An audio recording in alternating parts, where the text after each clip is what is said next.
કોલકાતાની RG Kar medical કોલેજમાં બનેલ દુષ્કર્મ અને હત્યાના કેસને લઈને મમતા બેનર્જીનો ઇમોશનલ દાવ ધરણા કરી રહેલા ડોક્ટરો વચ્ચે અચાનક પહોંચી કહ્યું, હું તમારી. કોલકાતાની આરજીકર મેડિકલ કોલેજમાં જુનિયર ડોક્ટર પર દુષ્કર્મ અને હત્યાના કેસને લઈને કોલકાતામાં હજારો જુનિયર ડોક્ટરો વિરોધ કરી રહ્યા છે. આ દરમિયાન પશ્ચિમ બંગાળના મુખ્યમંત્રી મમતા બેનર્જી આરોગ્ય વિભાગની બહાર વિરોધ મંચ પર પહોંચ્યા, જ્યાં જુનિયર ડોક્ટરો વી વોન્ટ જસ્ટિસના નારાઓ સાથે આંદોલન કરી રહ્યા છે. આ દરમિયાન સીએમ મમતાએ કહ્યું, હું તમારી પીડા સમજું છું, તેથી જ હું તમારી સાથે છું.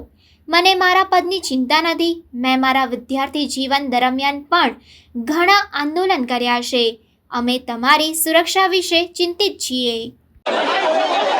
আমি নিজে স্টুডেন্ট মুভমেন্ট থেকে উঠে আসা লোক। আমি স্টুডেন্ট মুভমেন্ট আমি নিজেও অনেক সাফার করেছি জীবনে। আমি জানি আমার পোস্টটা বড় কথা নয়, মানুষের পোস্টটাই বড় কথা। আমি আপনাদের কাছে বলতে এসেছি, কাল সারা রাত ঝড় জল হয়েছে। আপনারা যখন কষ্ট পেয়েছেন, আমিও সারা রাত ঘুমোতে পারিনি। আমারও কষ্ট হয়েছে, এই ঝড় জলের মধ্যে আপনারা যেভাবে বসে আছেন, আমার মানসিকভাবে কষ্ট হচ্ছে। আপনারা আজকে 33 দিন 34 দিন,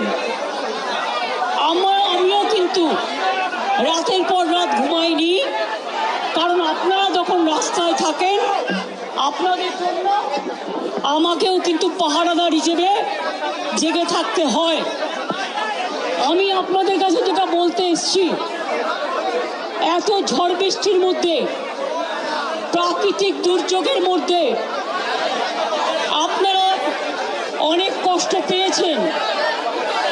আর কষ্ট না করে যদি আপনারা কাজে ফিরতে চান, আমি আপনাদের প্রতিশ্রুতি দিচ্ছি, আপনাদের ডিমান্ডগুলো আমি কথা বলে সহানুভূতির সাথে আমি স্টাডি করব।